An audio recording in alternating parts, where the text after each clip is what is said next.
의사 선생님이 말씀하셨다. 살 날이 얼마 남지 않았습니다. 7일밖에 시간이 없어요. 그 말을 듣고 남편은 미소를 지었다. 그는 내 손을 잡고 잔인한 눈빛으로 속삭였다. 드디어 7일 안에 죽는구나. 그러면 이 집과 당신의 모든 재산은 내 것이 될 거야. 남편이 떠나고 5분 후 나는 우리 집 정원사 아주머니에게 전화를 걸었다. 지금 당장 저 좀 도와주세요. 약속할게요. 이 일이 끝나면 더 이상 힘들게 일하지 않으셔도 돼요. VIP 병실 벽시계의 초침 소리가 유난히 크게 들렸다. 마치 그곳에 있는 사람의 남은 시간을 거꾸로 세는 것처럼. 실내 공기는 차갑고 톡 쏘는 약품 냄새로 가득했다. 박하나는 창백한 얼굴로 병원 침대에 기대앉아 있었다. 그녀는 침대 발치에 서서 후회 가득한 표정을 짓고 있는 박진우 의사를 멍하니 바라보았다. 하나의 곁에는 남편 강민호가 앉아 아내의 손을 꼭 잡고 있었다. 민호의 얼굴은 퉁퉁 부어 있었다. 마치 의사가 들어오기 전에 심하게 운 사람 같았다. 박진우 의사는 긴 한숨을 내쉬고는 마침내 목구멍에 걸려있던 나쁜 소식을 전했다. 그는 하나가 겪고 있는 장기부전이 매우 빠르고 불가사의하게 진행되었다고 설명했다. 의료진은 최선을 다했지만 하나의 상태는 계속해서 급격히 나빠졌다. 젊은 의사는 무거운 마음으로 의학적 예상 생존 기간이 길지 않다고 말했다.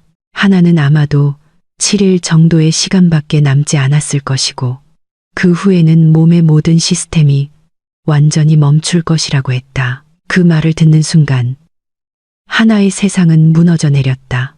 갸름한 뺨 위로 눈물이 하염없이 흘러내렸다.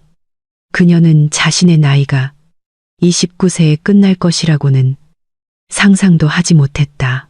이제 막 행복하게 삶이 시작되었다고 느낀 순간이었다. 사형 선고를 들은 민호는 즉시 고개를 깊이 숙였다. 그의 어깨가 심하게 떨렸다. 사랑하는 아내가 곧 영원히 떠날 것이라는 소식에 큰 충격을 받은 듯 보였다. 박 의사는 힘을 주기 위해 민호의 어깨를 가볍게 두드렸다. 그리고 부부에게 사적인 시간을 주기 위해 자리를 비켰다.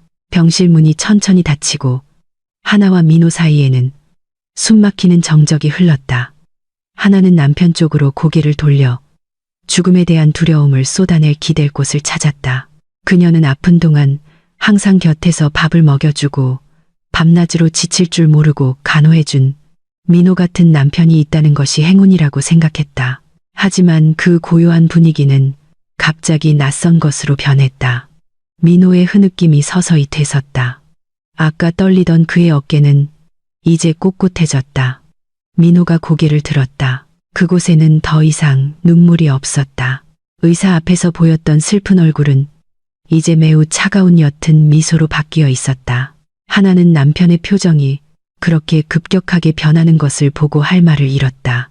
하나가 묻기도 전에 민호는 그녀의 손가락을 쥔 손에 힘을 더 주었다. 그 손길은 더 이상 애정이 담긴 손길이 아니라 하나의 손가락 뼈가 아플 정도로 매우 강한 악력이었다. 민호는 하나의 귀에 얼굴을 가까이 댔다. 그의 숨결은 따뜻했지만 그가 속삭이는 말은 얼음보다 더 차가웠다. 낮고 만족감에 찬 목소리로 민호는 마침내 이 순간이 왔다고 말했다. 그는 하나가 7일 안에 죽어야만 한다고 속삭였다. 그래야만 민호가 호화로운 집, 땅, 그리고 하나의 가족이 남긴 모든 유산을 아무런 방해 없이 차지할 수 있기 때문이라고 했다. 민호는 3년간의 결혼 생활 동안 착하고 순종적인 남편인 척 연기하는데 지쳤다고 고백했다. 그는 자신보다 항상 우월하다고 느끼는 하나와 그녀의 가족을 증오했다. 하나는 얼어붙었다. 마음의 고통은 아까 의사의 사형 선고보다 훨씬 더했다. 그녀는 남편의 눈을 바라보며 한 점의 거짓말이나 이것이 단지 악몽이라는 신호를 찾으려 했다. 하지만 그녀는 야망으로 가득 찬 잔인한 시선만을 발견했다. 민호는 마치 쓰레기를 만진 것처럼 하나의 손을 거칠게 놓았다. 그는 일어서서 여유롭게 셔츠를 정리했다. 민호는 하나에게 병원 행정 처리를 하고 약을 타러 잠시 나가야 한다고 말했다. 하지만 사실 그는 이 사망 소식을 다른 여자와 함께 축하하고 싶었다. 다시는 돌아보지 않고 민호는 가벼운 발걸음으로 병실을 나섰고 하나는 치명적인 고요함 속에 홀로 남겨졌다. 문이 닫힌 지 5분이 지났지만 하나는 여전히 그 문을 멍하니 바라보고 있었다. 하지만 서서히 그녀의 뺨에 흐르던 눈물이 멈췄다. 그녀는 손등으로 눈물을 닦았다. 두려움으로 가득 찼던 그녀의 눈빛은 이제 날카롭고 단단하게 변했다. 슬픔은 사라지고 불타는 분노가 그 자리를 대신했다. 하나는 자신의 병이 우연이 아니라는 것을 깨달았다. 그녀는 민호가 매일 밤 준비해주던 한약에서 나던 이상한 맛을 기억해냈다. 이제 모든 것이 이해가 갔다. 남편은 단지 그녀의 재산을 원했던 것이 아니라 그녀의 목숨을 위협한 사람이었다. 하나는 침대 옆 탁자에 놓인 휴대폰을 집었다. 그녀의 손은 더 이상 떨리지 않았다. 그녀는 최 아주머니라는 이름으로 저장된 연락처를 찾았다. 두 번째 신호음이 울리자 전화가 연결되었다. 저편에서 최 아주머니의 걱정스러운 목소리가 들려왔다. 주인님의 안부를 묻는 말에 하나는 아프다는 불평으로 대답하지 않았다. 민호가 알던 약한 아내의 모습과는 전혀 다른 단호하고 위험 있는 목소리로 하나는 명령을 내렸다. 그녀는 최 아주머니에게 지금 당장 도와달라고 요청했다.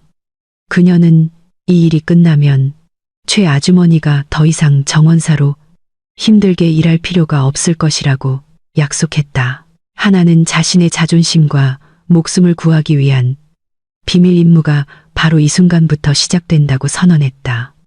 그녀는 7일 안에 죽지 않을 것이다. 그녀는 자신을 방금 모욕한 남자의 파멸을 보기 위해 살아남을 것이다. 최 아주머니와의 통화를 마친 후 하나는 자신의 운명을 한탄하며 시간을 낭비하지 않았다.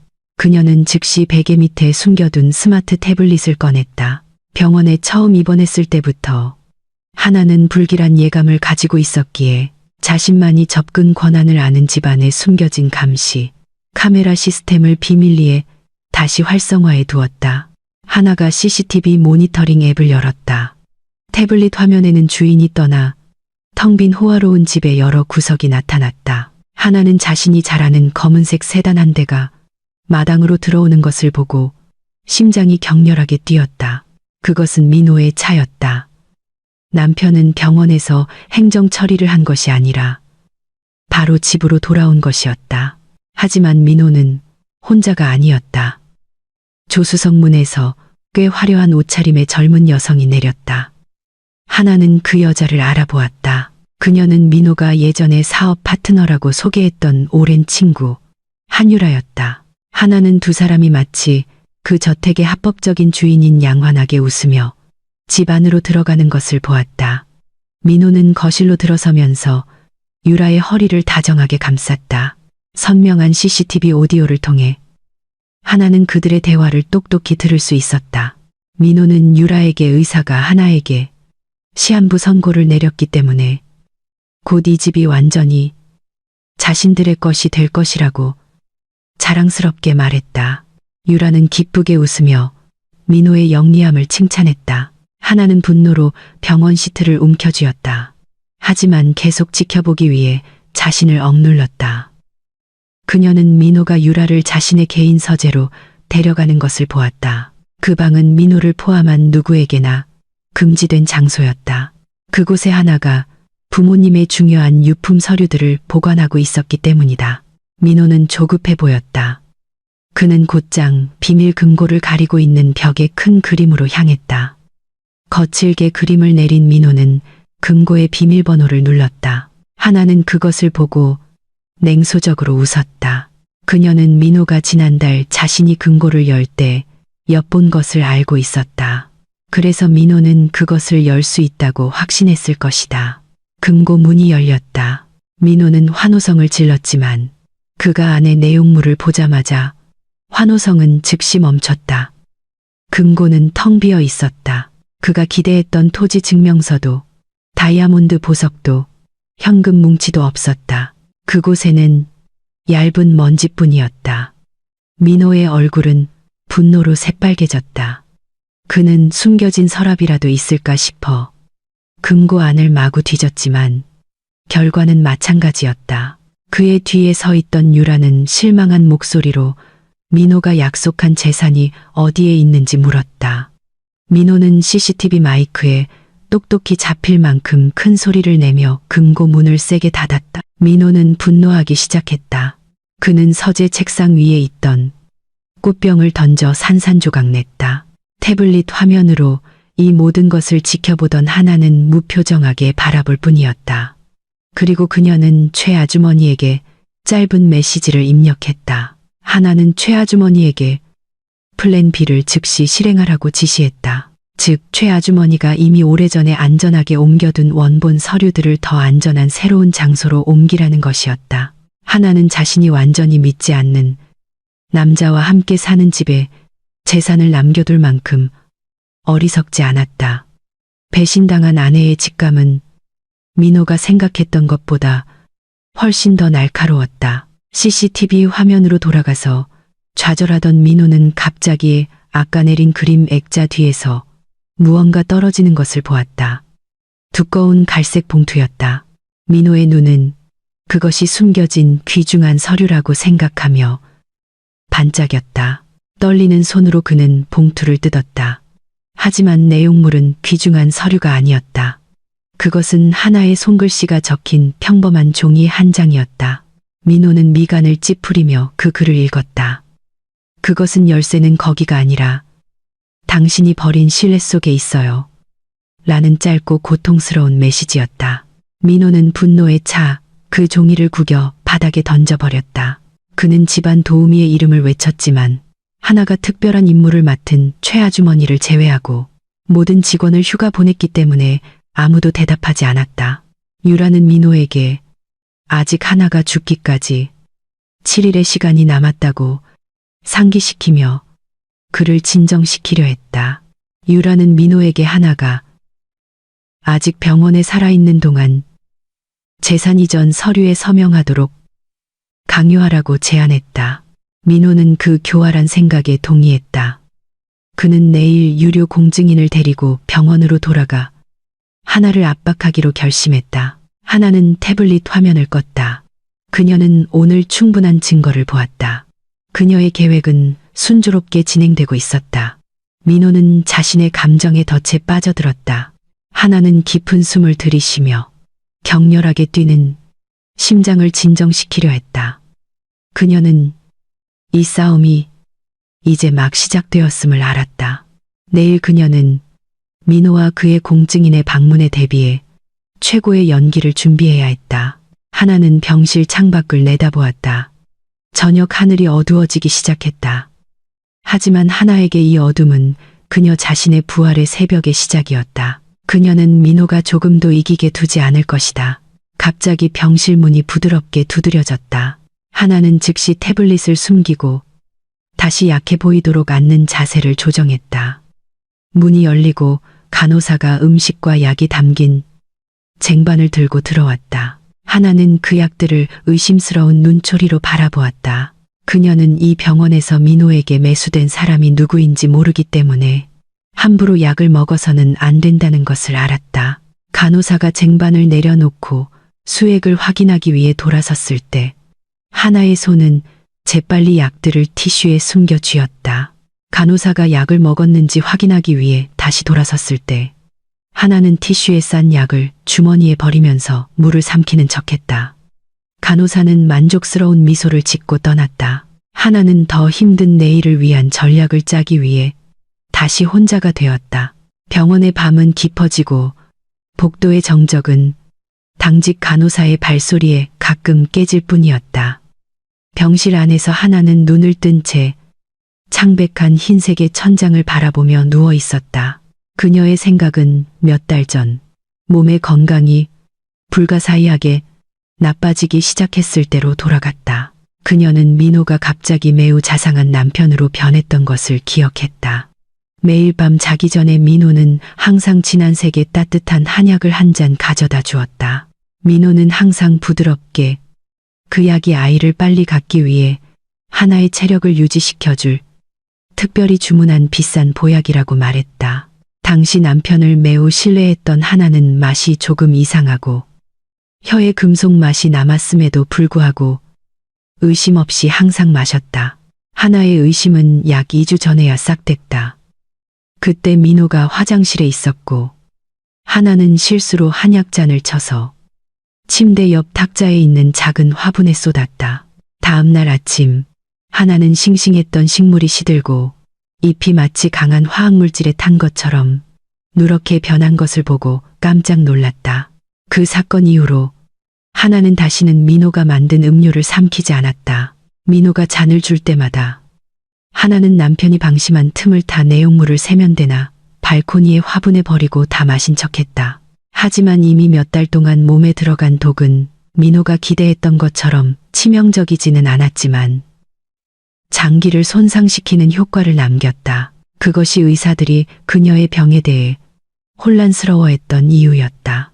증상은 자연적인 장기부전과 비슷했지만 실제로는 저용량 비소독의 축적이었다. 하나의 상념은 문을 부드럽게 두드리는 소리에 깨졌다. 최 아주머니가 스테인리스 도시락 통을 들고 들어왔다. 중년의 그녀는 따뜻하게 미소 지었지만 그녀의 눈은 하나만이 이해할 수 있는 단호함을 발산했다. 최 아주머니는 도시락통을 탁자에 놓으며 이 음식은 자신이 열쇠를 가진 별도의 주방에서 직접 요리했기 때문에 민호의 손길로부터 안전하다고 속삭였다. 최 아주머니는 또한 최 씨 가문의 조상 대대로 내려오는 비법으로 만든 천연 해독제와 섞은 순수한 녹색 코코넛터가 담긴 작은 병을 건넸다.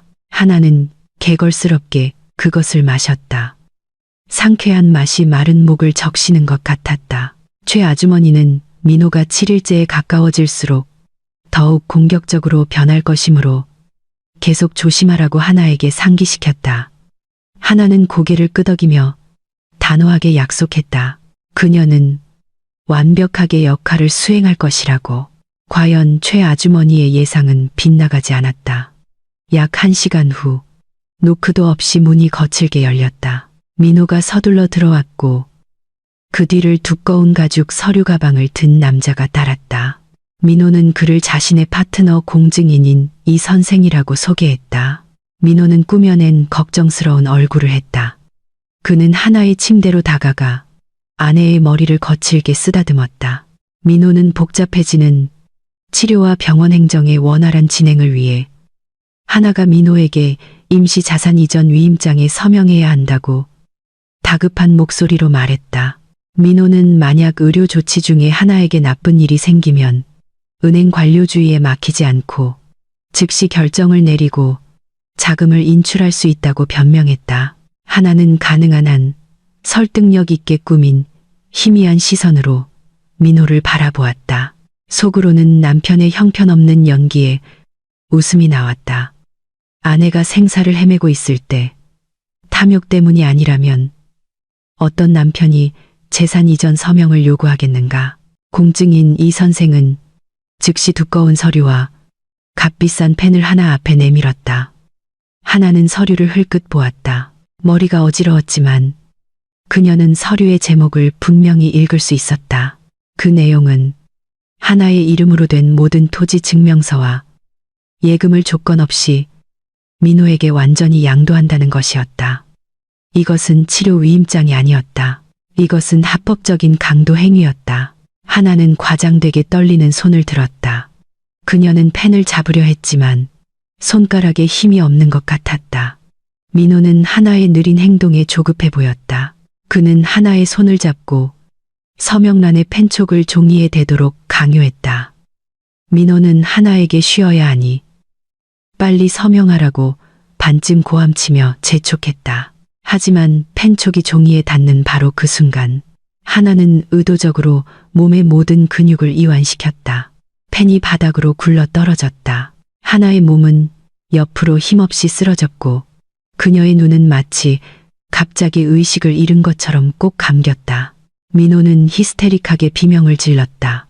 하나가 죽을까봐 걱정해서가 아니라 아직 그 서명을 받지 못했기 때문이었다. 그는 아내의 이름을 부르며 일어나라고 소리치며 하나의 몸을 거칠게 흔들었다.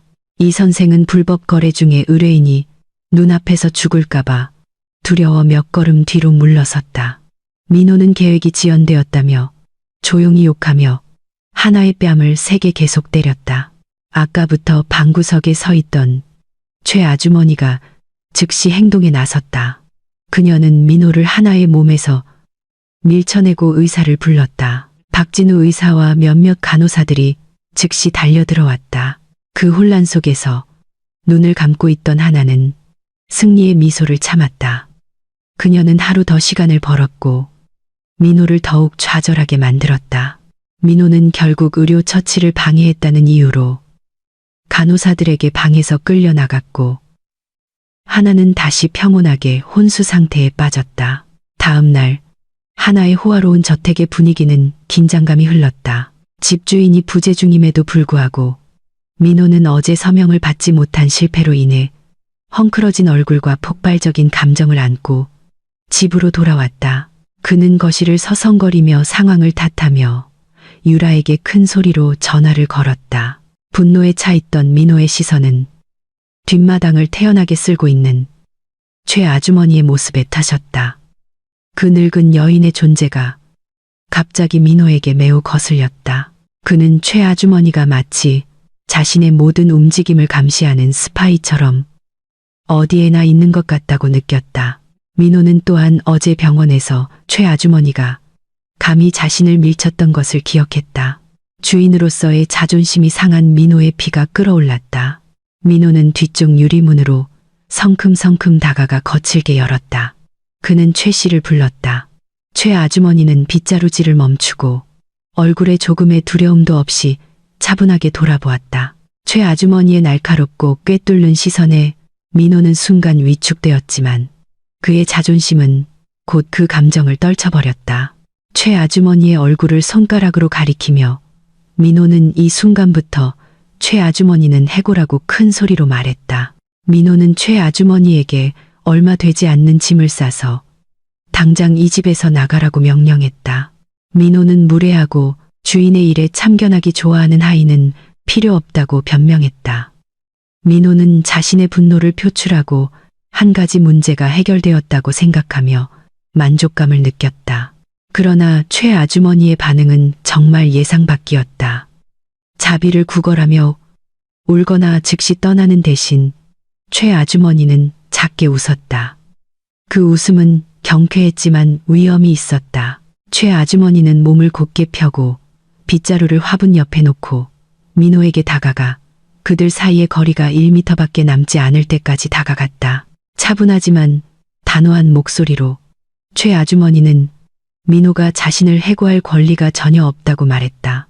최 아주머니는 자신의 고용 계약이 민호가 아니라 법적으로 유효한 가족 재단을 통해 고인이 된 하나의 아버지와 직접 서명되었다고 설명했다. 하나가 살아있는 한 또는 그 재단이 존재하는 한 민호는 이 집에서 최 아주머니를 쫓아낼 권한이 없었다. 민호는 그 대답을 듣고 입을 다물지 못했다. 그는 정원사가 감히 자신에게 계약과 법에 대해 이야기할 줄은 상상도 못했다. 민호는 자신이 하나의 남편이자 이 집의 유일한 상속자가 될 사람이니 자신의 말이 법이라고 다시 으름장을 놓으려 했다. 최 아주머니는 단지 냉소적으로 웃었다. 마음속으로 최 아주머니는 민호의 어리석음을 비웃었다.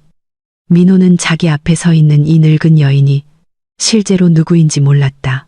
최 아주머니는 사실 10년 전 수도에서 매우 존경받던 형사 전문 변호사 최미숙이었다. 그녀는 대학 시절 하나의 아버지와 절친한 친구였다.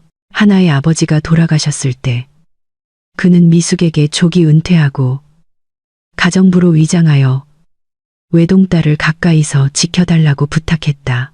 하나의 아버지는 오래전부터 재산을 노리고 하나에게 접근하는 사람들의 나쁜 낌새를 의심해왔기 때문이다. 최 아주머니는 민호의 눈을 똑바로 쳐다보며 자신의 임무는 하나 씨의 꽃들이 제때 시들지 않도록 돌보고 이 아름다운 정원을 파괴하려는 해충을 막는 것이라고 말했다. 그 문장은 민호를 해충에 비유하는 이중적인 의미로 가득 차 있었다. 할 말을 잃은 민호는 그저 분통을 터뜨리며 집 안으로 다시 들어가 유리문을 쾅 닫아 흔들리게 했다. 민호는 이 대결이 민호를 더욱 부주의하게 만들기 위한 최 아주머니의 큰 계획의 일부라는 것을 몰랐다. 민호가 들어간 후 최 아주머니는 즉시 자신의 낡은 복장과 대조되는 최신 모델의 스마트폰을 주머니에서 꺼냈다. 그녀는 현재 하나가 대부분의 유동자산을 예치한 은행의 지점장으로 일하는 전 동료에게 연락했다. 유창하고 전술적인 법률 용어로 최 아주머니는 하나의 계좌 정보 접근을 일시적으로 동결하고 상속 분쟁 의혹으로 인해 하나의 가족 자산이 법의학 감사를 받고 있다는 미묘한 소문을 은행 직원들 사이에 퍼뜨리라고 지시했다. 최 아주머니는 민호에게 그 은행에서 일하는 친구가 있다는 것을 알았고 이 소식은 몇 시간 안에 민호의 귀에 들어갈 것이 분명했다. 과연 그날 오후 민호는 은행에서 일하는 친구로부터 전화를 받았다. 하나의 자산이 감사를 받고 있으며 하나가 명확한 유언 없이 사망할 경우 제3자에 의해 동결될 수 있다는 뜬 소문을 들었을 때 민호의 얼굴은 창백해졌다. 민호는 극도로 공황 상태에 빠졌다. 그는 자신이 가진 7일의 시간이 점점 줄어들고 있다고 느꼈다. 즉시 행동하지 않으면 모든 계획이 수포로 돌아갈 것이다. 민호는 자신의 공황 상태가 방금 쫓아내려 했던 정원사의 작품이라는 것을 깨닫지 못했다. 정원 한 구석에서 최 아주머니는 자신의 독이 든 미끼가 뱀에게 맛있게 먹혔다는 것을 알며 만족스러운 미소로 마른 잎을 다시 쓸었다. 해는 서쪽 하늘로 막져서 서서히 밤에 삼켜지는 주황빛 잔광을 남겼다. 하나의 호화로운 저택에서는 집주인이 병원에서 죽어가고 있는 집과는 달리 분위기가 활기차고 떠들썩했다. 민호는 주침실의 큰 거울 앞에 서서 수백만 원짜리 고급 셔츠의 깃을 정리했다. 그는 젤로 머리를 뒤로 빗어 넘겨 매끄럽고 단정하게 보이게 했다. 그의 입가에서 미소가 떠나지 않았다. 오늘은 의사의 시한부 선고가 내려진 지 5일째 되는 날이었다.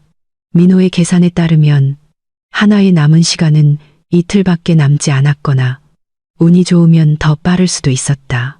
곧 부유한 호라비가 될 것이라는 확신은 민호로 하여금 이 승리를 미리 축하할 필요가 있다고 느끼게 했다. 그는 오늘 밤 행사를 소규모 감사 파티이자 새로운 투자자들과의 사업 전략 회의라고 불렀다. 민호는 마치 왕좌에서 내려오는 왕처럼 자신감 있는 발걸음으로 계단을 하나씩 내려왔다. 넓은 거실과 가족실은 우아한 만찬장으로 변해 있었다. 둥근 테이블들은 깨끗한 흰색 식탁보로 깔끔하게 정돈되어 있었고 향기로운 신선한 꽃들로 장식되어 있었다. 전문 케이터링 서비스의 직원들이 전체 요리를 내느라 분주하게 움직였다. 맛있는 음식 냄새가 방 전체에 퍼져 누구든 냄새를 맡는 사람의 식욕을 돋우었다. 민호는 이 행사를 위해 돈을 아끼지 않았다. 비록 그 돈은 사실 하나의 추가 신용카드에서 긁어온 마지막 저축금이었지만 말이다. 민호에게 이것은 투자였다. 그는 사업 파트너들의 눈에 성공적이고 신뢰할 만하게 보여야 그들이 자신이 계획 중인 가상의 부동산 프로젝트에 자본을 투자할 것이기 때문이었다. 초대 손님들이 하나둘씩 도착하기 시작했다.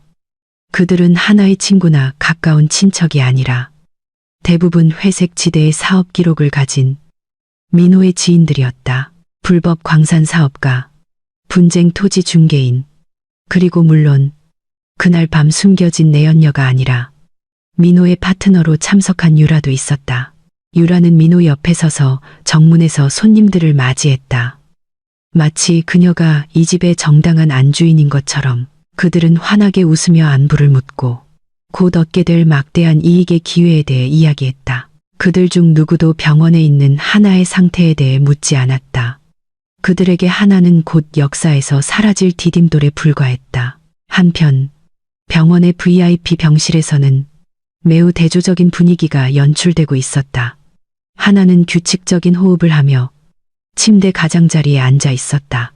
그녀의 손등에는 더 이상 수액 주사 바늘이 꽂혀 있지 않았다. 몇 분 전 그녀는 굳은 결심으로 직접 주사 바늘을 뽑고 피가 피를 때까지 알코올 솜으로 상처를 눌렀다. 강제로 뽑았을 때의 따끔한 고통은 민호의 배신으로 인한 마음의 상처에 비할 바가 아니었다. 하나는 오늘 밤 몸이 훨씬 상쾌하다고 느꼈다. 지난 4일 동안 최 아주머니가 정기적으로 몰래 가져다 준 해독제와 건강한 음식 덕분에 그녀의 몸속 독은 서서히 중화되었다. 그녀의 힘이 돌아왔다. 비록 100% 회복되지는 않았지만 복수의 첫걸음을 내딛기에는 충분했다. 병실 안에 욕실 문이 열렸다. 최 아주머니가 하나를 위한 갈아입을 옷이 든 큰 가방을 들고 나왔다. 말없이 최 아주머니는 하나가 지루한 환자복을 벗는 것을 도왔다. 하나는 우아한 긴 드레스를 입고 머리를 단정하게 정리했다. 거울을 보았을 때 하나는 거의 자신을 알아보지 못했다. 거울에 비친 여인은 더 이상 약하고 병든 하나가 아니라 전쟁에 나설 준비가 된 하나였다. 최 아주머니는 자랑스럽게 자신의 주인을 바라보았다. 그녀는 하나가 아버지의 강인한 마음을 물려받았다는 것을 알았다. 오늘 밤 그들은 비밀리에 병원을 떠날 것이다. 민호의 악행을 알게 되고 민호가 함부로 들어오게 둔 것에 대해 죄책감을 느낀 박진우 의사는 눈 감아주고 하나가 의료진 전용 뒷문으로 나가도록 허락했다. 민호의 호화로운 집으로 돌아가서 만찬이 한창이었다. 숟가락과 포크가 도자기 접시에 부딪히는 소리가 탐욕의 리듬을 만들어냈다. 민호는 방 앞에 서서 샹들리에 아래에서 반짝이는 붉은 포도 주스가 담긴 잔을 들고 있었다. 그는 숟가락으로 잔을 가볍게 두드려 손님들의 주목을 끌었다. 방은 즉시 조용해졌다. 민호는 자신감 넘치게 연설을 시작했다. 그는 곧 자신에게 상속될 부동산 자산을 거대한 비즈니스 제국으로 발전시킬 미래 비전에 대해 이야기했다. 그는 호화로운 리조트를 지을 준비가 된 수헥타르의 땅에 대해 자랑했고 이 황금 기차를 놓치고 싶지 않다면 즉시 초기 투자금을 예치하라고 손님들을 초대했다. 손님들은 민호의 가짜 카리스마에 매료된 듯 보였다. 그들은 배가 될 이익을 상상하며 열광적으로 고개를 끄덕였다. 투자자들을 설득하기 위해 민호는 시각적 프레젠테이션을 준비했다. 그는 유라에게 방 중앙에 준비된 프로젝터를 켜라고 신호를 보냈다. 큰 흰색 스크린이 천장에서 천천히 내려왔다. 민호는 환상적인 이익 그래프를 설명할 준비를 하며 스크린을 가리키며 활짝 웃었다. 프로젝터가 켜지고 스크린에 밝은 빛을 쏘았다. 그러나 비즈니스 프레젠테이션 슬라이드 대신 화면에 나타난 이미지는 민호의 미소를 즉시 사라지게 했다. 스크린에는 고화질 CCTV 영상이 재생되고 있었다. 영상 속에는 잠옷을 입은 민호가 부엌에 있는 모습이 뚜렷하게 보였다. 그의 손은 흰 가루가 든 작은 봉지를 여느라 분주했고 그 가루를 하나의 한약잔에 쏟아부었다. 영상 속 민호의 얼굴은 독이 든 음료를 저을 때 차갑고 잔인해 보였다. 거실의 정적은 숨막히는 긴장감으로 바뀌었다. 손님들은 자신들이 본 것을 믿을 수 없다는 듯 입을 벌리고 스크린을 쳐다보았다. 한 손님이 너무 놀라 음료를 떨어뜨려 방구석에서 잔이 깨지는 소리가 날카롭게 들렸다. 민호는 그 자리에 얼어붙었고 그의 얼굴은 마치 몸에서 피가 그친 것처럼 창백했다. 그는 무슨 일이 일어나고 있는지 이해하려고 애썼다. 어떻게 그 영상이 거기에 있을 수 있었을까? 그는 모든 흔적을 지웠다고 생각했는데 차가운 땀이 그의 관자놀이에서 흐르기 시작했다. 그는 도움을 청하며 공황 상태에 빠진 시선으로 유라를 쳐다보았다. 하지만 유라 역시 충격과 두려움에 빠진 듯 보였다. 민호는 어색하게 웃으며 분위기를 풀어보려 했다. 떨리는 목소리로 그는 이것이 분명 해커나 자신을 무너뜨리려는 경쟁사의 가짜 편집 영상일 것이라고 소리쳤다. 민호는 프로젝터에 연결된 노트북으로 달려가 상영을 멈추려 했다. 그러나 이상하게도 노트북의 버튼이 작동하지 않았다. 영상은 민호가 비밀리에 하나를 해치는 장면을 계속해서 보여주었다. 손님들이 수군거리기 시작했다. 그들의 감탄하는 시선은 이제 혐오와 의심의 시선으로 바뀌었다. 그들 중 일부는 가방을 챙기고 떠날 준비를 하며 일어서기 시작했다. 그들은 비록 부도덕한 사업가들이었지만 계획 살인 사건에 연루되는 것은 피하고 싶었다. 민호는 그들에게 앉아서 자신의 설명을 들어달라고 애원했지만 아무도 신경 쓰지 않았다. 갑자기 집 전체의 전기가 완전히 나가면서 혼란은 더욱 커졌다. 칠흑 같은 어둠이 방을 뒤덮었다. 몇몇 여성 손님들로부터 놀란 비명이 들렸다. 민호의 승리를 축하해야 할 파티는 이제 순식간에 수치스러운 재앙으로 변했다. 그 어둠 속에서 민호는 멀리서 한 쌍의 눈이 자신을 지켜보고 있다는 것을 느꼈다. 그가 준독, 한 방울 한 방울에 대한 복수를 요구하는 눈이었다. 호화로운 집을 뒤덮은 어둠은 매우 짙고 무겁게 느껴졌다. 공황 상태에 빠진 손님들의 웅성거리는 소리는 그들의 차들이 마당을 하나둘씩 떠나는 엔진 소리와 함께 서서히 잦아들었다. 칠흑같이 어둡고 범죄 스캔들의 기운으로 가득 찬 곳에 오래 머물고 싶은 사람은 아무도 없었다.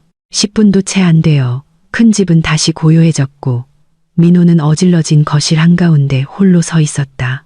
유라도 어둠이 무섭다는 핑계로 먼저 도망쳐 이제 민호는 이 혼란을 혼자 감당해야 했다.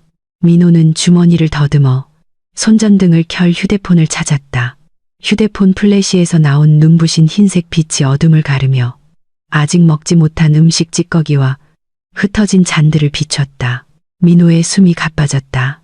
그는 그 영상이 어떻게 나타났는지 여전히 이해할 수 없었다. 그는 자신이 사용한 노트북이 항상 복잡한 비밀번호로 잠가둔 개인 노트북이라고 100% 확신했다. 그의 마음은 경찰에게 발각될까 하는 두려움과 창피를 당한 분노 사이에서 혼란스러웠다. 그는 전등 스위치를 켜보려 했지만 전기는 여전히 나가 있었다. 이상하게도 그는 집 앞 가로등이 밝게 켜져 있고 길 건너 이웃집도 환한 것을 보았다. 그의 집만 정전이었다. 이것은 한전의 순환 정전이 아니었다. 이것은 사보타주였다. 민호는 최 씨의 이름을 욕하며 분노에 차으르렁거렸다. 그는 그 늙은 정원사가 집 뒤의 주전력 패널에 접근할 수 있는 유일한 사람이라고 확신했기 때문이다. 민호는 그 늙은 여자를 찾아내 교훈을 주겠다고 맹세했다. 넓고 감정적인 걸음으로 민호는 전력 패널을 확인하기 위해 뒷문으로 향했다. 그러나 위층에서 이상한 소리가 들리자 그의 걸음이 갑자기 멈췄다. 뚜벅뚜벅. 그 소리는 조용한 계단 복도에 규칙적이고 분명하게 울려 퍼졌다. 그것은 하이힐을 신은 누군가가 대리석 바닥과 부딪히는 발소리였다. 민호의 심장이 순간 냈는 것 같았다. 그의 소름이 돋았다. 그는 그 발소리를 정확히 알고 있었다. 그것은 하나의 발소리였다. 하나는 아프기 전에 집에 있을 때 항상 아끼는 하이힐을 신었다. 하지만 그건 불가능했다. 하나는 병원에서 죽어가고 있었고 무력하게 누워 있었다. 하나가 여기 있을 리가 없었다. 거기 누구야? 민호는 자신의 두려움을 떨쳐내려는 듯 쉰 목소리로 외쳤다. 그의 목소리는 텅 빈 벽에 부딪혀 메아리쳤지만 대답은 없었다. 발소리는 주 침실 문 앞에서 멈췄다. 그가 하나와 함께 지냈던 방. 고요했다. 민호는 침을 삼켰다. 목이 바싹 말랐다. 그의 이성은 초자연적인 것들을 떨쳐내려 했었다. 아마 도둑이거나 아니면 유라가 다시 돌아왔을지도 모른다. 떨리는 손으로 휴대폰을 유일한 광원으로 잡고 민호는 용기를 내어 계단을 오르기 시작했다. 그가 밟는 계단 하나하나가 마치 보이지 않는 무게가 그를 짓누르는 것처럼 매우 무겁게 느껴졌다.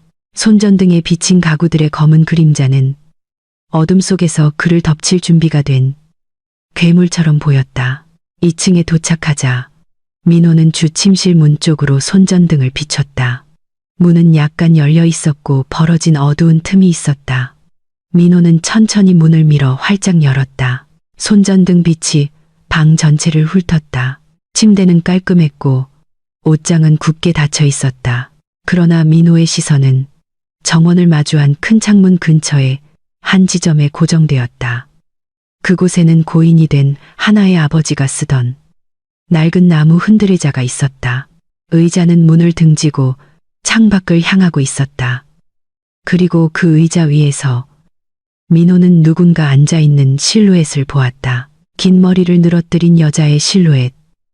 그가 잘 아는 잠옷을 입고 있었다. 그 잠옷은 하나의 애용품이었다. 민호의 다리가 즉시 약해졌다. 그는 한 걸음 뒤로 물러나 벽에 부딪혔다. 하나, 그는 거의 들리지 않게 속삭였다. 그 모습은 움직이지 않았다. 흔들의자가 마치 누가 흔드는 것처럼 천천히 저절로 움직이며 삐걱거리는 소리를 냈다. 차가운 땀이 민호의 온몸을 적셨다. 그가 깊이 묻어두었던 죄책감이 이제 그의 목을 조르는 공포로 되살아났다. 그는 독을 마실 때의 하나의 창백한 얼굴을 기억했다. 아내의 희미한 눈빛을 기억했다. 하나가 병원에서 죽고 그녀의 영혼이 복수를 위해 돌아온 것일까? 민호는 도망치고 싶었지만 그의 발은 바닥에 못 박힌 듯했다. 호기심과 공포가 뒤섞여 그를 가까이 다가가게 했다. 그것이 유령인지 아니면 스트레스로 인한 환각인지 확인해야 했다. 남은 용기를 다해 민호는 흔들의자로 다가갔다. 거리는 점점 가까워졌다. 3m, 2m, 1m. 민호는 떨리는 손을 뻗어 그 모습의 어깨를 만지고 의자를 자신을 향하도록 돌렸다. 손전등 빛이 그 모습의 얼굴을 비추자 민호는 큰 소리로 비명을 지르며 뒤로 뛰어오르다 바닥에 넘어졌다. 그것은 하나가 아니었다. 그것은 유령도 아니었다. 그것은 옷을 진열하는 데 사용되는 낡은 플라스틱 마네킹이었다. 마네킹은 하나의 잠옷을 입고 가발을 쓰고 있었다. 마네킹의 얼굴은 표정이 없었다. 그러나 가슴에는 마치 민호를 쏘아보는 듯한 붉은 마커로 쓴 글씨가 적힌 흰 종이가 붙어 있었다. 민호는 심하게 떨리는 손으로 글씨를 읽기 위해 기어갔다. 글씨는 이렇게 쓰여 있었다. 재산은 무덤까지 가져갈 수 없지만 당신의 죄는 당신을 죽일 것이다. 당신의 시간은 끝났어. 민호는 숨을 헐떡이며 그 종이를 구겼다. 이것은 유령이 아니었다. 이것은 인간의 테러였다. 누군가 그를 가지고 놀고 있었고 누군가 그의 비밀을 알고 있었다. 그의 두려움은 이제 들끓는 분노와 뒤섞였다. 그는 일어서서 마네킹을 굴러 떨어질 때까지 찼다. 나와, 나랑 장난치지 마. 그는 방의 모든 구석을 향해 소리쳤다. 하지만 자신의 목소리 메아리만이 대답했다. 갑자기 그의 손에 든 휴대폰이 길게 진동했다. 민호는 깜짝 놀라 휴대폰을 떨어뜨릴 뻔했다. 그는 휴대폰 화면을 보았다. 은행에서 온 메시지 알림이었다. 이 혼란스러운 상황 속에서 그는 그것이 좋은 소식이기를 바랐다. 아마도 그의 사업 친구로부터의 송금일지도 모른다. 그러나 그 희망은 그가 메시지 내용을 읽었을 때 산산조각이 났다. 메시지는 그의 주 신용카드가 자동 청구서 결제 거래에서 거절되었으며 그의 이름으로 된 모든 은행 계좌가 의심스러운 활동 및 사기 신고로 인해 금융당국에 의해 일시적으로 동결되었다고 알렸다. 민호의 눈이 휘둥그레졌다. 그는 휴대폰의 은행 앱을 열려고 했지만 접근이 거부되었다. 그는 다른 카드를 시도했지만 결과는 같았다. 민호는 굴러떨어진 마네킹 옆 바닥에 힘없이 주저앉았다. 그의 세상은 오늘 밤 정말로 무너졌다. 칠흑 같은 집, 도망친 손님들, 더럽혀진 이름, 스캔들 영상, 그리고 이제 그의 모든 금융 접근이 완전히 차단되었다. 그의 지갑에는 현금이 한 푼도 없었다. 그의 호화로운 생활 방식과 오늘 밤 파티 비용을 충당하기 위해 사채업자들에게 빌린 빚은 내일 만기가 될 것이다. 1, 2, 3 하나의 계좌에 접근할 수 없고 자신의 돈도 없는 민호는 자신이 끝났다는 것을 깨달았다. 그는 이제 어두운 감옥처럼 느껴지는 큰 집 안에 혼자 있었다. 밖에서는 곧 폭풍우가 내릴 것을 알리는 천둥 소리가 울리기 시작했다. 마치 자연도 막 시작된 민호의 파멸을 축하하는 것 같았다. 멀리 높은 집 담장 너머로 한 쌍의 눈이 어두운 방 창문을 만족스럽게 바라보고 있었다. 그리고 길 건너에 주차된 검은 차가 밤을 뚫고 달려갔다. 따가운 아침 햇살이 꽉 닫히지 않은 커튼 틈으로 비집고 들어와 불안한 잠에서 민호를 깨웠다. 그는 거실 소파 위에서 몸이 부서질 듯한 기분으로 잠에서 깼다. 어젯밤 겪은 극심한 스트레스로 머리가 지끈거렸다. 민호는 눈을 깜박이며 흩어진 정신을 수습하려 애썼다. 그를 맞이한 첫 광경은 어젯밤 파티의 아수라장이었다. 더러운 잔들이 흩어져 있었고 개미가 꼬이기 시작한 음식 찌꺼기가 담긴 접시들, 그리고 시든 꽃 장식들. 호화로운 집은 이제 난파선처럼 보였고 음울하고 생기가 없었다. 마치 벼랑 끝에 선 민호의 미래처럼. 그는 주머니를 뒤져 휴대폰을 찾았다. 배터리는 5%밖에 남지 않았고 들어온 메시지도 이체 알림도 없었다. 오직 인터넷 데이터가 소진되었고 후불 요금이 연체되었다는 통신사의 경고뿐이었다. 민호는 관자놀이를 마사지하며 일어났다. 어젯밤의 공포스러운 사건에 대한 기억이 그를 다시 괴롭혔다. 위층 방의 마네킹, 투자자들 앞에서 재생된 스캔들 영상, 그리고 동결된 계좌. 그 모든 것이 현실이었다. 민호는 자신의 운명을 한탄할 시간이 없다는 것을 깨달았다. 오늘은 7일째 되는 날이었다.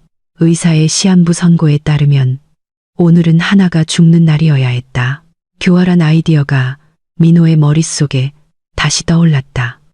만약 하나가 오늘 정말로 죽는다면 그의 모든 재정적인 문제는 해결될 것이다. 하나의 사망 진단서로 그는 은행의 상속인 명의로 계좌 동결 해제를 강요할 수 있을 것이다. 그는 또한 수십억 원에 달하는 하나의 생명보험금을 청구할 수 있었다. 그 희망은 민호에게 다시 힘을 주는 유일한 연료가 되었다. 그는 서둘러 화장실로 가서 대충 얼굴을 씻고 차 열쇠를 집어들었다. 그는 그 좋은 소식을 확인하기 위해 지금 당장 병원으로 가야 했다. 병원으로 가는 길은 민호에게 매우 길게 느껴졌다. 서울의 극심한 교통체증은 그의 감정을 더욱 불안정하게 만들었다. 그는 자신을 추월하는 오토바이 운전자를 욕했고 앞차가 갑자기 멈출 때마다 난폭하게 경적을 울렸다. 머릿속에서는 아내의 시신을 볼 때 의사와 간호사 앞에서 보여줄 가짜 울음 시나리오를 이미 짜고 있었다. 그는 아무도 의심하지 않도록 세상에서 가장 고통받는 남편인 척 연기할 것이다. 1시간 동안 교통체증을 뚫고 싸운 끝에 민호의 검은 세단은 마침내 병원 주차장에 들어섰다. 시간을 낭비하지 않고 그는 로비로 달려가 엘리베이터를 타고 곧장 하나의 VIP 병실이 있는 층으로 향했다. VIP층 복도는 한산했다. 4, 5, 6. 민호는 303호실을 향해 걸음을 재촉했다. 그의 심장은 기대와 불안으로 격렬하게 뛰었다. 병실 문 앞에 도착했을 때 그는 문이 약간 열려 있는 것을 발견했다. 민호는 천천히 문을 밀었고 그의 눈은 휘둥그레졌다. 병실은 텅 비어 있었다. 그는 문은 열었고 환자 침대는 새롭고 매끄러운 시트로 깔끔하게 정리되어 있었다. 더 이상 의료 장비도 옷가방도 그리고 물론 하나도 없었다. 그 방은 마치 아무도 없었던 것처럼 깨끗했다. 민호는 안으로 들어가 화장실을 확인했다. 텅 비어 있었다. 그는 무릎에 힘이 빠지는 것을 느꼈다. 하나가 이미 죽어서 영안실로 옮겨졌을까? 아니면 중환자실로 옮겨졌을까? 마침 지나가던 한 수간호사가 문턱에서 어리둥절해하는 민호를 보았다. 간호사는 멈춰서서 마치 혐오스러운 것을 보는 듯한 차가운 시선으로 민호를 쳐다보았다. 민호는 즉시 간호사에게 다가가 꾸며낸 슬픈 목소리로 아내의 행방을 물었다. 간호사는 감정 없는 무미건조한 톤으로 박하나. 환자는 오늘 새벽부터 이 방에 없다고 대답했다. 민호는 아내가 어디로 갔는지 다그쳐 물었다. 간호사는 박하나 씨는 퇴원했고 모든 행정 절차는 가족 측에서 처리했다고 짧게 대답했다. 그 말을 하고 간호사는 얼어붙은 민호를 남겨두고 그냥 지나갔다. 퇴원. 민호의 귀에는 그 말이 사망 확인처럼 들렸다. 그는 하나가 이미 죽었고 시신은 장례를 위해 친척이나 아마도 최 아주머니가 바로 집으로 가져갔다고 결론 내렸다. 넓은 미소가 민호의 얼굴에 서서히 번졌다. 그는 작게 웃었다. 조용한 병원 복도에서 부자연스럽게 들리는 웃음이었다. 드디어 그는 나지막이 중얼거렸다. 죽었구나. 민호는 승리가 눈앞에 있다고 느꼈다. 그는 하나의 시신이 지금 어디에 있든 상관없었다. 그에게 중요한 것은 하나가 더 이상 살아있지 않다는 것이었다. 이제 그의 최우선 과제는 숨겨진 물리적 자산 문서를 찾는 것이었다. 민호는 며칠 전 최 아주머니를 쫓아내려 했을 때의 사건을 떠올렸다. 그는 최 아주머니가 최 씨의 방 근처 옆 테라스 구석에 놓인 큰 몬스테라 화분에 대해 항상 보호적으로 보였던 것을 기억했다. 그 늙은 여인은 식물이 비싸고 민감하다는 이유로 민호가 그 화분에 가까이 가는 것을 막은 적이 있었다. 민호는 확신했다. 그 화분 흙 속에 최 아주머니가 금고에서 사라진 금괴나 토지 증명서를 숨겼을 것이다. 민호는 고속으로 차를 몰아 집으로 돌아갔다. 그는 더 이상 교통규칙에 신경 쓰지 않고 신호등을 위반했다. 금괴와 부동산 증명서 더미의 환상이 그의 눈앞에서 춤을 추었다. 집에 도착하자마자 그는 곧장 옆 테라스로 달려갔다. 집은 여전히 조용했다. 최 아주머니는 어디에도 보이지 않았다. 민호는 수도꼭지 근처에 놓여있던 작은 삽을 집어들고 큰 화분 속의 흙을 맹목적으로 파기 시작했다. 흙이 깨끗한 세라믹 바닥으로 흩어졌다. 민호의 숨이 가빠졌다. 땀이 그의 이미 구겨진 비싼 셔츠를 적셨다. 그는 아름다운 식물의 뿌리를 무자비하게 손상시키며 계속 팠다. 삽 끝이 단단한 것에 부딪혔다. 민호의 눈이 반짝였다. 바로 그거야. 그는 손을 사용하여 더 빨리 파고 물건을 덮고 있는 흙을 치웠다. 그것은 중간 크기의 철상자였고 도구 상자와 비슷했지만 단단히 잠겨 있었다.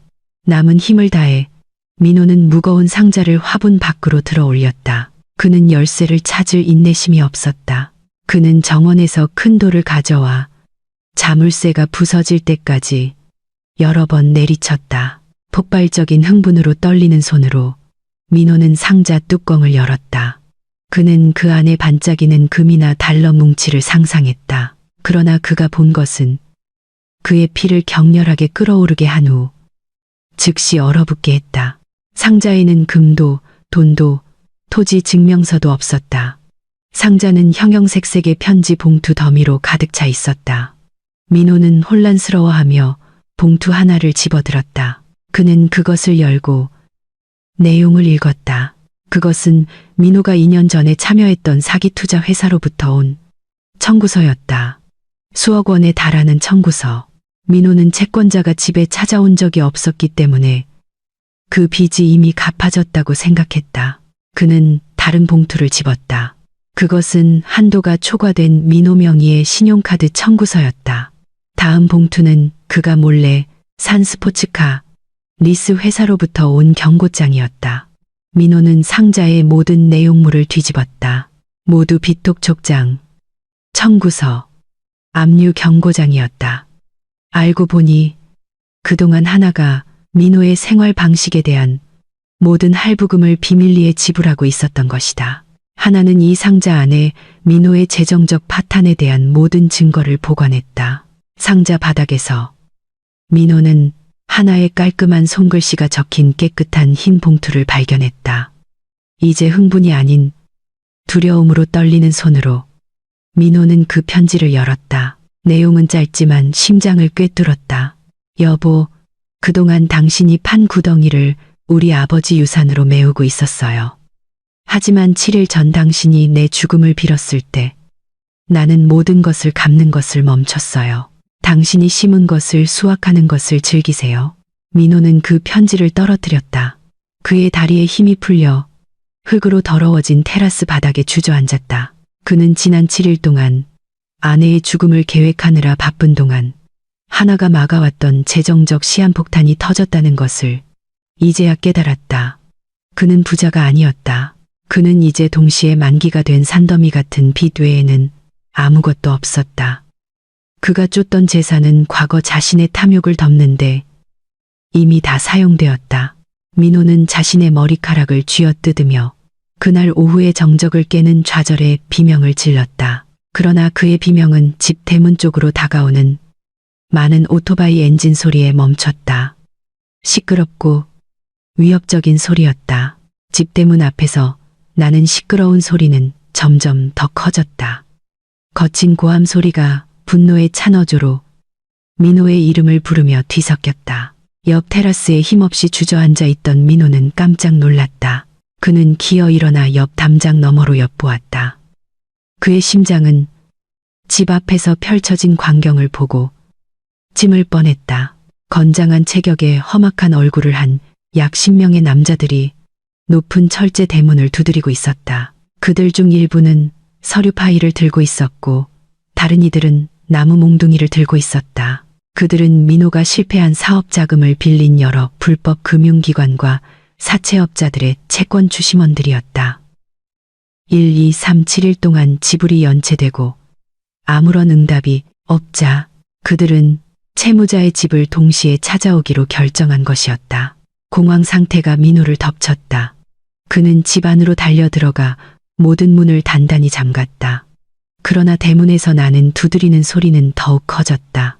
마치 철문이 언제라도 부서질 것 같았다. 한 추심원이 확성기를 사용하여 만약 민호가 나와서 지금 당장 빚을 갚지 않으면 집안의 모든 것을 압류하겠다고 위협했다. 궁지에 몰린 민호는 다른 선택의 여지가 없다고 느꼈다. 그는 그들을 마주해야 했다. 그는 여전히 아내가 죽었기 때문에 자신이 이 집의 주인이라는 믿음을 붙잡고 있었다. 억지로 용기를 내어 민호는 정문을 마주한 2층 발코니로 향했다. 발코니 위에서 민호는 아래의 군중을 향해 소리쳤다. 그는 그들을 위협하려 했다.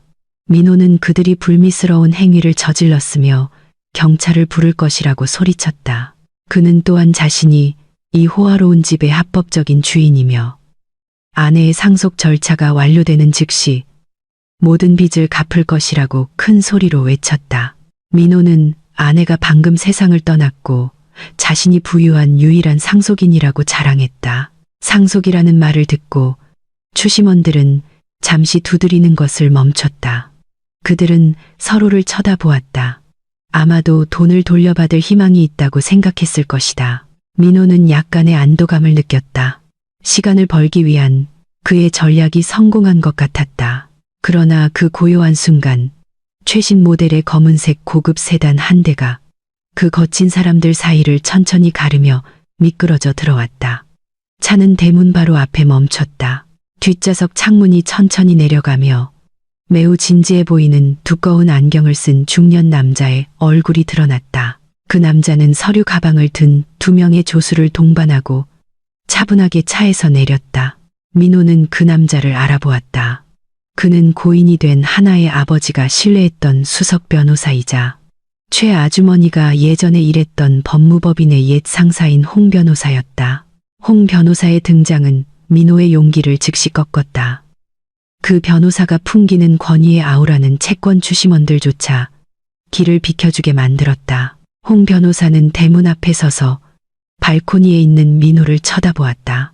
소리칠 필요 없이 그의 무겁고 단호한 목소리가 분명하게 들렸다.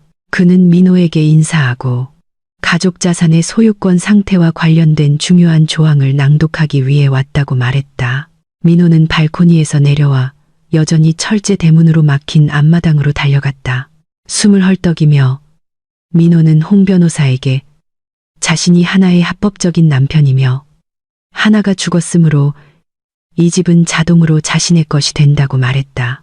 민호는 홍 변호사에게 그 깡패들을 쫓아내 달라고 요청했다. 홍 변호사는 의미심장한 미소를 지었다. 그는 조수가 가져온 붉은 파일을 열었다. 모든 사람, 채권 주심원들을 포함하여 들을 수 있도록 큰 소리로 홍 변호사는 한 문서를 낭독했다. 그것은 민호가 3년 전에 서명했던 혼전 계약서였다. 민호가 그동안 하찮게 여기고 잃어버렸다고 생각했던 문서였다.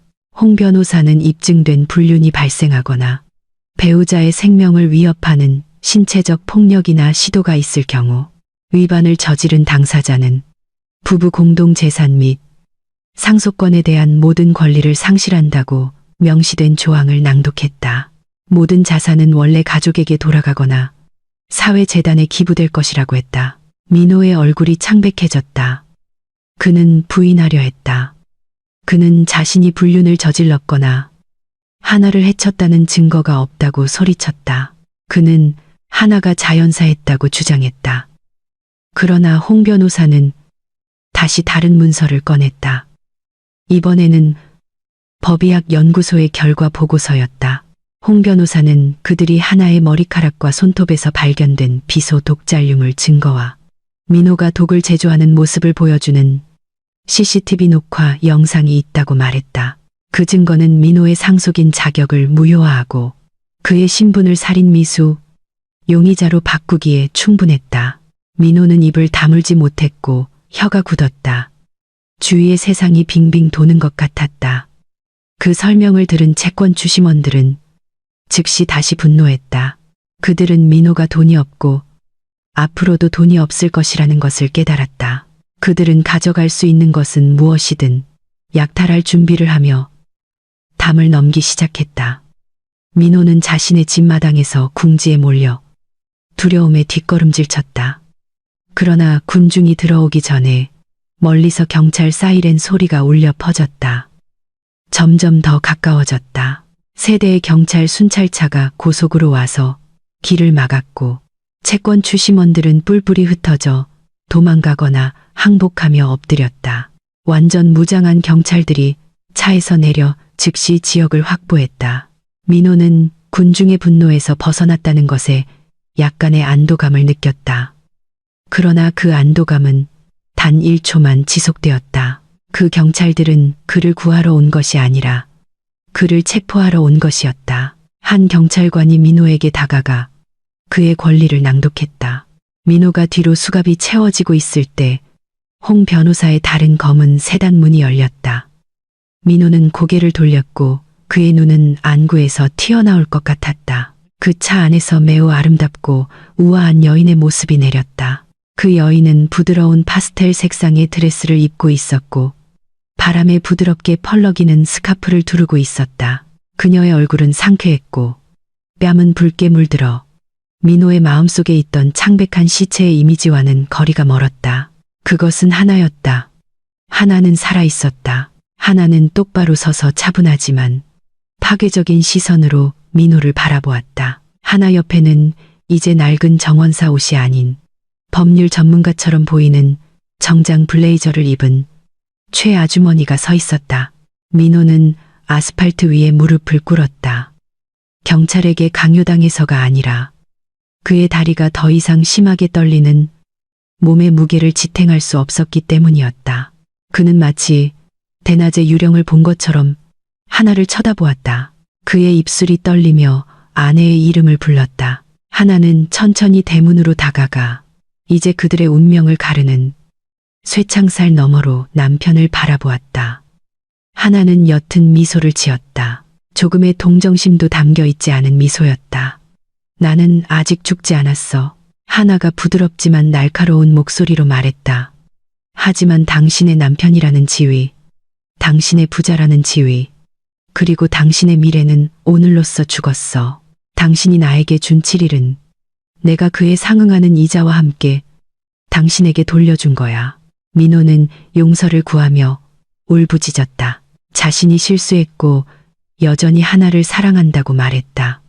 그러나 하나는 그 악어의 눈물을 더 이상 보고 싶지 않아 등을 돌렸다. 그녀는 경찰에게 민호를 데려가라고 신호를 보냈다. 경찰차에 끌려 들어가는 민호의 모습은 모여들기 시작한 동네 주민들의 구경거리가 되었다. 하나는 깊은 숨을 내쉬며 너무나 달콤하게 느껴지는 자유의 공기를 들이마셨다. 민호를 태운 경찰차가 진정한 파멸을 향해 달려가는 동안 호화로운 저택 마당의 분위기는 여전히 한낮의 정적을 깨는 경찰차 사이렌 소리로 소란스러웠다. 민호가 순찰차에 확보된 후 작전을 지휘하던 경찰서장은 하나에게 잠시 민호를 집 안으로 다시 데려가도 될지 허락을 구했다. 이것은 신속한 현장 재현과 증거물 지목을 위한 것이었는데 특히 민호가 아직 버리지 못한 남은 독을 보관했던 장소가 중요했다. 하나는 차분한 얼굴로 고개를 끄덕였다. 그녀는 그들보다 앞서 걸으며 그동안 자신의 고통을 말없이 지켜본 집 안으로 들어갔다. 그녀의 발걸음은 가벼웠고 더 이상 그녀를 괴롭히던 두려움의 무게는 없었다. 그녀 뒤에서는 2명의 경찰관이 손과 발이 수갑에 채워진 민호를 끌고 갔다. 민호의 얼굴은 힘없이 숙여져 있었고 머리는 헝클어져 있었으며 비싼 셔츠는 흙먼지로 더러워져 있었다. 그는 마치 영혼을 잃은 사람처럼 보였다. 거실에 도착하자 하나는 고인이 된 아버지가 평소에 앉던 1인용 소파에 앉았다. 그녀는 등을 곧게 펴고 앉아 방 안의 모든 사람을 압도하는 위험의 아우라를 뿜어냈다. 최 아주머니는 하나 오른쪽에 서서 추가 증거가 담긴 두꺼운 파일을 들고 있었다. 민호는 건장한 2 경찰관 사이에 끼어 하나 맞은편 긴 소파에 앉혀졌다. 얼마 지나지 않아 2층에서 소란이 들렸다. 다른 경찰관들이 숨어 있을지 모를 다른 용의자를 찾기 위해 집의 모든 방을 수색하고 있었던 것이다. 여자의 비명소리가 날카롭게 들렸다. 계단에서는 한 여경이 손님방 옷장 안에 숨어 있으려던 유라를 끌고 내려오는 것이 보였다. 유라의 모습은 엉망이었다. 그녀의 화장은 두려움의 눈물로 번졌고 그녀는 계속해서 놓아달라고 발버둥쳤다. 유라는 민호 옆에 앉혀졌다. 민호를 보자마자 유라는 히스테릭하게 비명을 지르며 그 남자를 탓했다. 그녀는 아무것도 몰랐고 민호에게 속았다고 주장했다. 유라는 경찰에게 자신이 하나의 살인 계획에 연루되지 않았다고 말했다. 그녀는 단지 민호가 약속한 호화로운 시설을 즐기도록 초대받았을 뿐이라고 했다. 그 배신을 들은 민호는 유라를 노려보았다.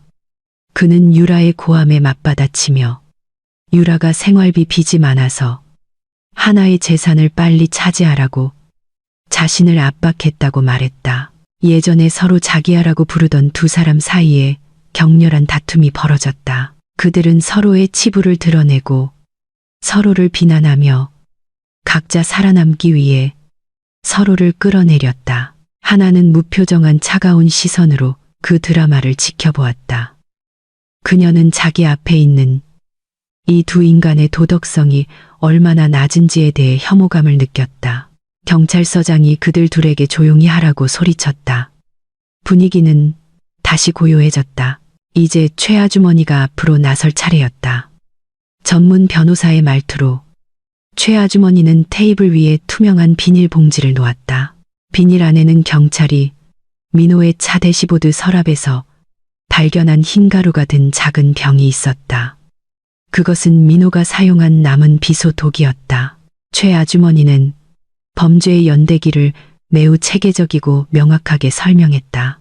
그녀는 민호가 어떻게 다크웹에서 그 독을 샀는지, 어떻게 조금씩 하나의 음료에 섞었는지, 그리고 어떻게 민호가 몇몇 은행 서류에 하나의 서명을 위조했는지 설명했다. 최 아주머니의 입에서 나오는 모든 말은 민호의 자유에 관해 더 깊이 박히는 못이었다. 민호가 피할 구멍은 없었다. 물리적 증거, 디지털 증거, 그리고 목격자까지 모두 완벽했다. 그때 하나가 손을 들어 말할 수 있도록 허락을 구했다. 경찰서장은 정중하게 고개를 끄덕였다. 하나는 민호의 눈동자를 똑바로 쳐다보았다. 고개를 숙이고 있던 민호는 이제 아내의 얼굴을 쳐다볼 수밖에 없었다. 민호의 눈에 하나는 매우 낯설게 보였다. 예전에 항상 그의 말을 따르던 온순한 여인은 이제 판결을 내릴 준비가 된 판사로 변해 있었다. 하나는 조용하지만 조용한 방에서 매우 분명하게 들리는 목소리로 물었다. 그녀는 민호가 왜 이 모든 짓을 했는지 물었다. 하나는 모든 것을 주었는데도 말이다. 하나는 민호가 아무것도 없었을 때 그를 있는 그대로 받아들였던 과거를 상기시켰다. 하나는 집을 주고 사업 자금을 주고 완전한 신뢰를 주었다. 그러나 그녀가 받은 대가는 독과 배신이었다. 민호가 울기 시작했다. 이번에는 그의 울음소리가 더 절망적으로 들렸다. 그는 소파에서 미끄러져 바닥에 무릎을 꿇고 수갑이 채워져 있음에도 불구하고 하나의 발 앞에 엎드렸다. 그는 쉰 목소리로 용서를 빌었다. 민호는 자신이 실수했다고 말했다. 야망과 다른 사람들의 꼬드김에 눈이 멀었다고 했다. 그는 하나가 고소를 취하해 준다면 무엇이든 하겠다고 약속했다. 그는 하나에게 결혼 초기의 달콤한 추억을 기억해 달라고 애원했다. 민호는 심지어 아직도 하나를 사랑한다고 신에게 맹세하기까지 했다. 민호가 엎드리는 것을 본 유라는 그 남자의 위선에 역겨움을 느끼며 바닥에 침을 뱉었다. 경찰은 법적 절차가 진행되기 전에 피해자가 감정을 표출할 기회를 주며 그 순간을 지켜보았다. 하나는 민호의 손이 닿지 않도록 다리를 뒤로 뺐다. 그녀는 조금의 동정심도 느끼지 못했다.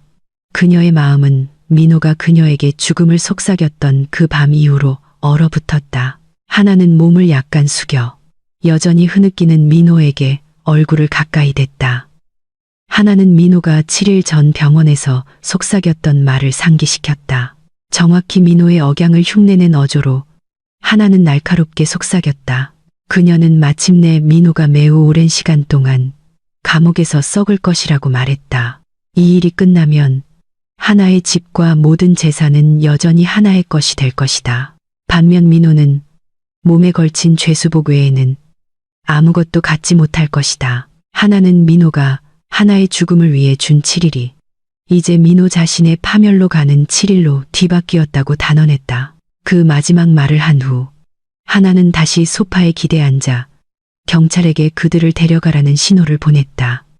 경찰서장은 즉시 부하들에게 민호와 유라를 끌어내라고 명령했다. 민호는 하나의 이름을 부르며 비명을 질렀다.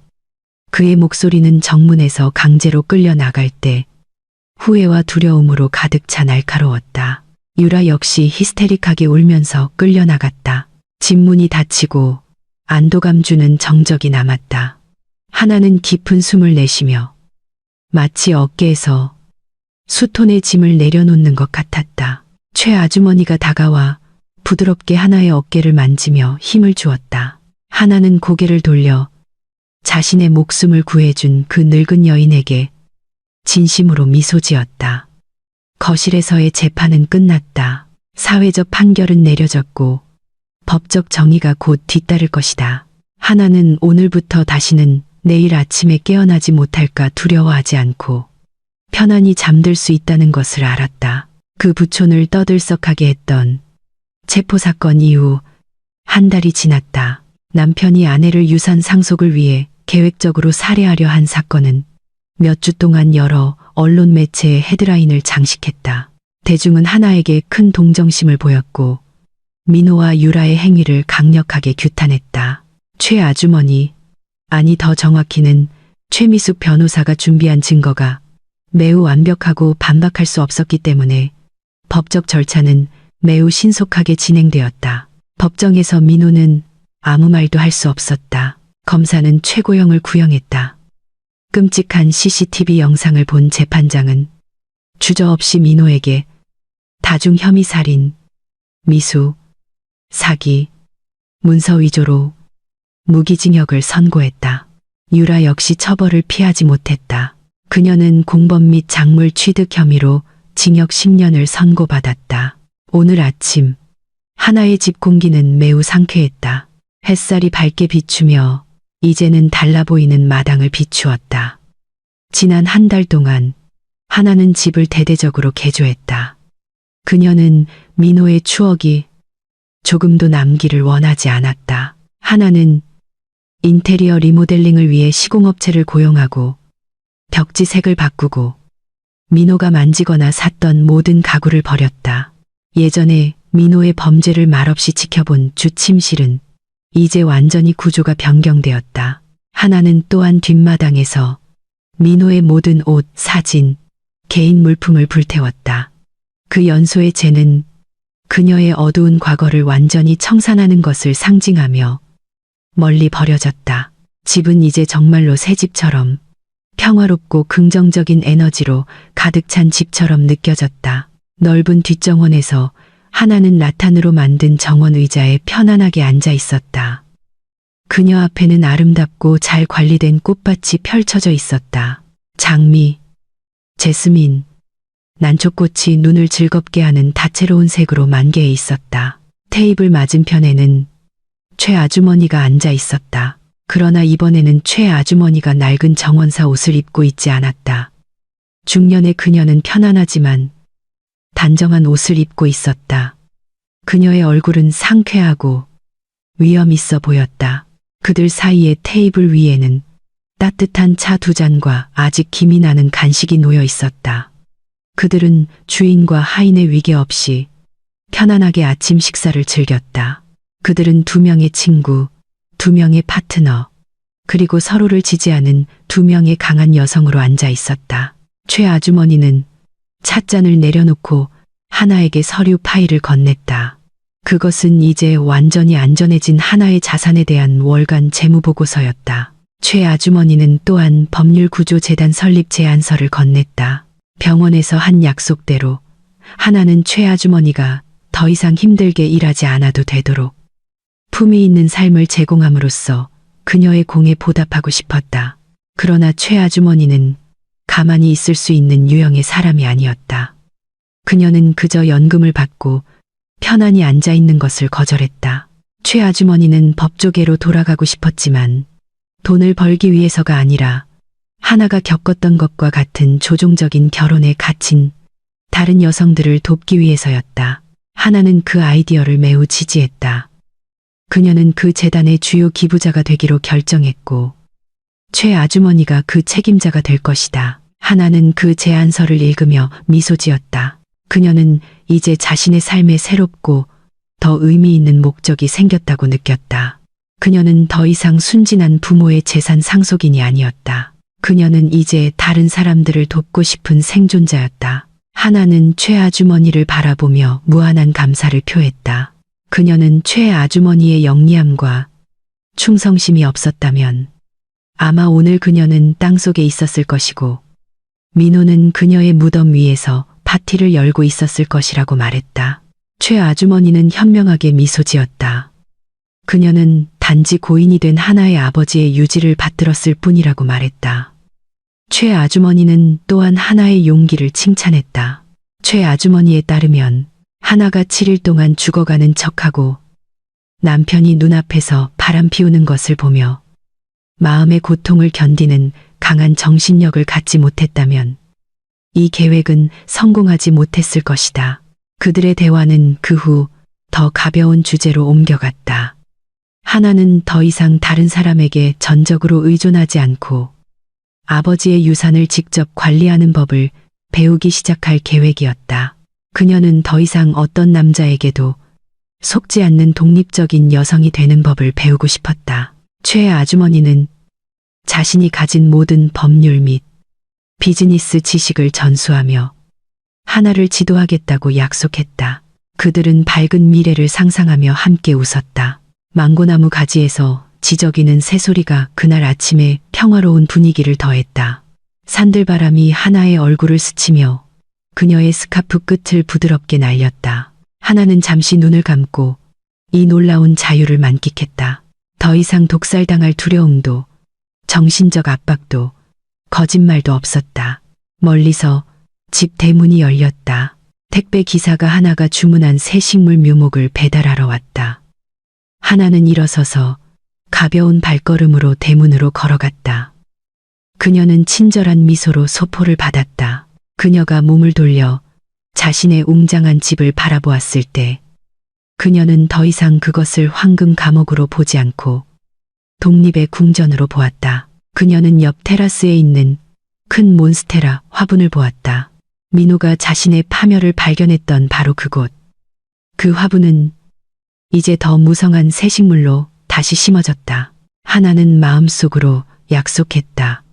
그녀는 자신의 삶의 정원을 잘 돌볼 것이다. 그녀는 달라붙으려는 모든 기생식물을 잘라내고 오직 진실함만이 무성하게 자라도록 할 것이다. 하나와 민호의 이야기는 끝났다. 민호는 이제 차가운 철창 뒤에 갇혀 매 순간 자신의 운명과 탐욕을 한탄하고 있다. 반면에 하나는 햇살 아래 똑바로 서서 인생의 새로운 장을 맞이할 준비가 되어 있다. 공포로 가득 찼던 그 7일은 지나가고 희망으로 가득 찬 수천의 미래의 날들로 바뀌었다. 진실은 밝혀졌고 범죄는 처벌받았으며 업보는 완벽하게 그 임무를 완수했다.